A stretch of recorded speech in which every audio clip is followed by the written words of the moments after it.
Hello ladies and gentlemen and movie lovers of all kind, and welcome back to the channel. As always, I am your host Brett Murphy, and for today's video I have a brand new ranking for you all, and I am going to be ranking all 13 of the Halloween movies. So Halloween Ends has dropped both in theaters and over on Peacock, marking the third and final film in this new trilogy, and as I just stated, the 13th film in this long-running slasher franchise. So far this one's been doing pretty well at the box office, but when it comes to reviews, it's arguably the most divisive of the entire franchise. So where do I think it lands among all the rest? Well, we're about to find out. Before I hop into the actual ranking itself, I just wanted to let you all know that I have an entire playlist dedicated to all of my ranking videos. I think there's somewhere around 100 movie-themed ranking videos in that playlist currently, so be sure to check that out and I guarantee you'll find something you like. And so without further ado, let's hop right into things.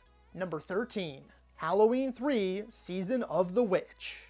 Look, I know some people are going to be upset about this one. Over the last few years, I've noticed a lot of people coming to the defense of Season of the Witch. I put it in last place for my ranking in 2018, I put it in last place for my ranking when Halloween Kills came out, and I am once again putting it in last place for this ranking too. Yes, I definitely do agree with some people that the movie at its core is better than some of the Michael Myers movies. However, I still have a lot of issues with this movie aside from the fact that it lacks Michael Myers. I find the relationship at the center of it all to be unbearably creepy. It is so cringy, it is so weird. Even at the time of filming, the main actor was like 50 and the young girl was in her early 20s. And I mean like early. I think she was somewhere in the ballpark of like 21 to 24 years old. They have an on-screen sex scene that makes me super uncomfortable. And look, I know there are other movies that have huge relationship gaps as their center plot, and there are real life relationships that are even worse than this, but for whatever reason, just the way this movie is shot, the tone of the relationship,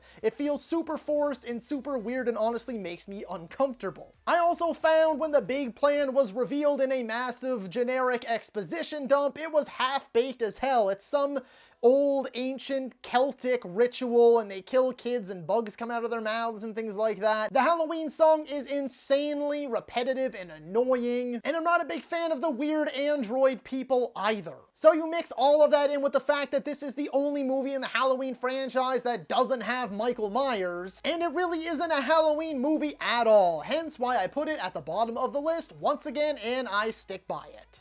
Number 12. Rob Zombie's Halloween 2. Speaking of Halloween movies that don't feel like Halloween movies at all, I present to you Rob Zombie's Halloween 2. The story behind this one is pretty well known at this point, but here it is once again, very briefly. Essentially, Rob Zombie said he was never going to do a sequel. They said they were going to make a sequel to it anyway, so he came scrambling back if he got full creative control, and they granted him that full creative control. This is what you get as a product of that. It essentially just feels like the run-of-the-mill Rob Zombie music video with flashing lights and weird editing choices and a ton of unnecessary nudity. Unlikable characters except for Brad Dourif as Sheriff Lee Brackus. I do think that some of the PTSD-themed elements that some of the characters got from the first movie are handled alright, but then you just mix in the fact that Michael barely wears his mask at all, we see his face often, and he even speaks, and it kind of just ruins anything that even resembles a Halloween movie. Number 11. Halloween Resurrection. This movie is just hilariously awful. Not even so bad that it's kind of good, it's just so bad that it's plain old bad. I like the general idea of like a reality series where they go exploring like haunted houses or like the childhood homes of infamous serial killers, but I like that more as a real world reality series. I don't think it fits this franchise whatsoever. When you have Busta Rhymes and Tyra Banks as some of your main characters just playing super over the top versions of themselves, I mean Busta Rhymes like kung fu fights Michael Myers and kicks him out of a window, and then you make the unforgivable sin of almost instantly killing off Laurie Strode in the opening of the movie. Yeah, this movie just has soulless, lifeless cash grab written all over it. Number 10. Halloween, The Curse of Michael Myers. The only positive things I have to say about this movie is that Paul Rudd is in it because Paul Rudd, and this was unfortunately the last time that we ever got to see Donald Pleasence play Dr. Sam Loomis, as I believe this was also his final film role before his passing. This movie also makes an unforgivable sin. It strips away any and all mysticism surrounding Michael Myers and his motives by chalking every single thing he's ever done up to witchcraft and possession and a whole bunch of other bullshit. This movie is horrendously written, weirdly edited, and just full of jarring nonsense that makes no sense at all, and just sticks out like a sore thumb on this franchise. Number 9. Halloween 5: The Revenge of Michael Myers. I kind of like in some regards, but also really dislike in other regards, that Michael takes an almost Jason Voorhees-like approach in this movie by chasing people through the woods and attacking a big farmhouse party. Donald Pleasence goes full crazy Loomis in this one, which is admittedly pretty entertaining, and that final chase with poor little Danielle Harris up against Michael Myers trapped in a house is just intense enough to be entertaining as well. But the kills were severely toned down. The mask is arguably the ugliest in the entire franchise, which is definitely saying something, and it barely follows up on the admittedly surprising and okay-ish ending of the fourth film. Number 8. Halloween Ends. This one is such a mixed bag for me, and this also has to be one of the most divisive movies in recent memory that everybody seems to be talking about. I've got to give credit where credit is due. They made some bold choices and took some big swings with this one, and I always have to stop and applaud filmmakers like David Gordon Green for trying something so out there and new with a very long-running franchise, but sadly the execution just wasn't there. Michael Myers is barely in his own movie, and it feels like the marketing lied to us and purposefully deceived us. The storytelling feels dragged out and overly melodramatic, to the point that it doesn't feel like a Halloween movie at all, more so like a kind of odd teen drama. It focuses on this central relationship that just feels so damn forced, and tries to make this big, profound story surrounding a character we've never met before, and it basically makes him the main character once again, sidelining Laurie Strode. Yes, she's in it a bit more than she is in Kills, but it's really not by that much. And I love watching and reading interviews with David Gordon Green on this one. He was really passionate about this, and I honestly see what he was going for, but it just didn't come through on the screen. Even though Jamie Lee Curtis isn't in it a ton, she definitely crushes it once again, and this is likely her last time as Laurie Strode. And the last 15 to 20 minutes or so at least were actually kind of great. The rest of it, not so much. Oh, and the only other positive thing I can say too is that this movie is very well made. I love the colors they went with, the cinematography was solid, some of the kills were pretty gory and memorable, the score is great, so all of that blended together to make a pleasant viewing experience, just, again, the story wasn't there. Number 7. Halloween 4: The Return of Michael Myers.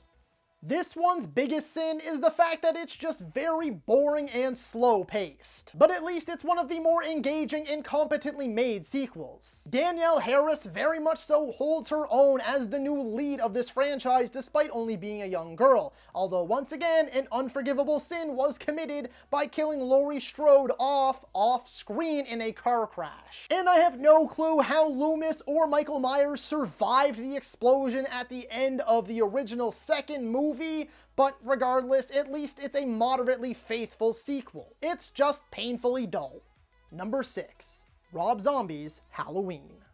Look, I 100% get why people hate Rob Zombie's directing and hate these two Halloween movies. There's nothing even remotely lighthearted or campy about them at all. They are mean-spirited, dirty, shock and awe kind of movies. And you genuinely feel like you need a shower after watching most, if not all, of his filmography, except maybe The Munsters. The dialogue is trash, all of the characters are insanely, purposefully unlikable. There is a completely unnecessary and disgusting scene in the director's cut, and dubious amounts of totally unnecessary nudity. However, I do feel that this first one, not the second one, this first Rob Zombie movie does have a few redeeming qualities. I personally actually enjoyed Michael's backstory. I like how it starts off when he was a kid, shows the events leading up to that first night that we see in the original movie, and then shows a bit of his time in this insane mental mental asylum, kind of this rehabilitation center, and we kind of see his descent into madness, and I didn't think I was gonna like that.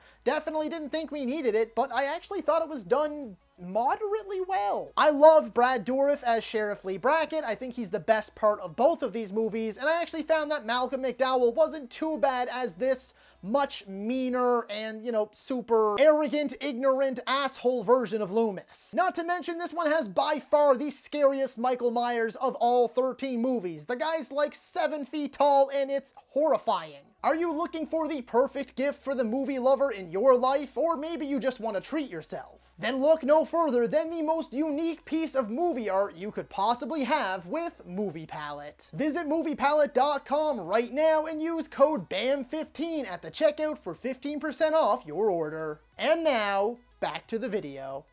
Number 5. Halloween Kills.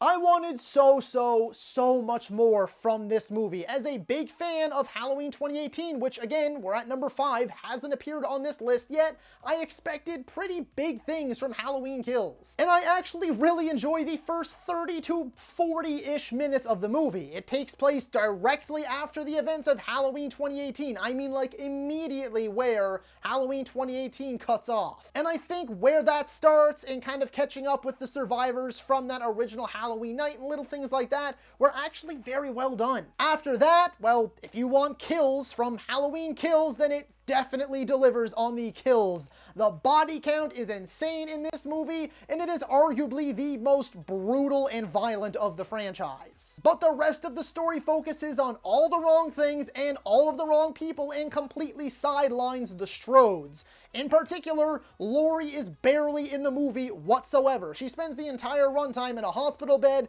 and even in that hospital bed, she spends a good portion just completely unconscious. Almost all of the rest of the side characters, if not all of the side characters, deliver just the most wooden acting, cheesy dialogue, and there's so many poor story decisions. But just like I said with Ends, at the very least, it is very well made from a filmmaking standpoint. But both this and Ends just further reinforce the point that I've been saying since 2018 when I did that original ranking, that Halloween 2018 should have been the end of the franchise right then and there. This sequel and Ends just proved my point even further. There wasn't enough story here. It was completely unnecessary. 2018 had the perfect ending, and they should have just left it at that. Number 4, Halloween 2. This original sequel actually does a lot right. It picks up right after the events of the original movie. It offers up an atmospheric and claustrophobic setting with the hospital, has some decent kills, some unintentionally hilarious but memorable moments, and an explosively satisfying ending. It was originally written as the end of the Michael Myers Laurie Strode story, and if you choose to see it that way, then I think it's done very, very well. But we know it wasn't actually the ending. Nevertheless, watching Halloween the original and this original sequel, it actually works fantastically as a simple duology of movies. Number 3, Halloween H20. This is easily the most underrated movie in this franchise. Nobody puts anywhere near enough respect on this movie among this franchise, among slashers in general. It is so heavily inspired by Scream, but I freaking loved that. They brought Jamie Lee Curtis back as Laurie Strode, they gave us a unique new location, tied it back with the first 2 movies, gave us some iconic shots like Michael and Laurie seeing each other through that door, and a solid ending that was unfortunately retconned and ruined. I will never ever understand the unnecessary hate that this movie gets. Number 2, Halloween 2018. I unapologetically love this movie. It is one of my favorite slashers and horror movies in general in recent memory. It feels like a true sequel. I love the handling of Laurie Strode's story. Jamie Lee Curtis is a badass and freaking delivers in this one. I also found that the rest of Laurie's family, with Allison, Karen, and Ray, to all be great. It's got shocking and memorable kills, Michael Myers becomes a truly terrifying figure once again, and a phenomenal score from John Carpenter, his son, and Daniel A. Davies. The only downsides are that the Sartain subplot sucks. The rest of the side characters, aside from Laurie and her family, are all pretty dull. Oh, and Officer Hawkins, I really like him too. But aside from those few minor negatives, I adore this movie. Number 1, Halloween 1978.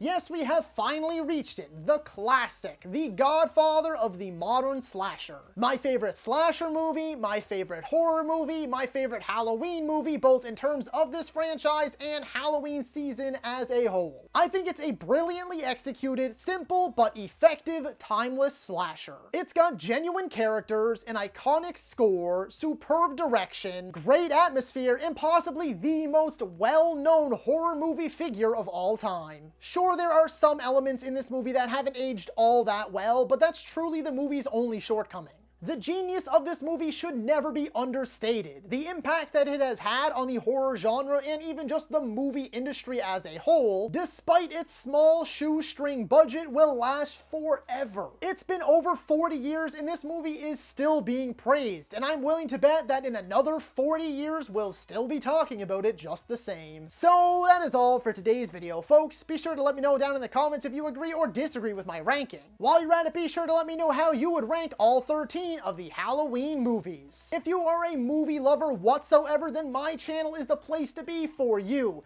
Be it rankings, top 10s, tier videos, versus videos, I have it all and so much more, with 500 plus videos already on the channel and many more to come. So if you enjoyed that video, be sure to hit that thumbs up button, and if any of that interests you, then be sure to smash that subscribe button right now. While you're at it, don't forget to ring that little bell icon, that way you can be notified about all of my latest uploads. And as always, stay safe, thank you so much for watching, and that's a wrap.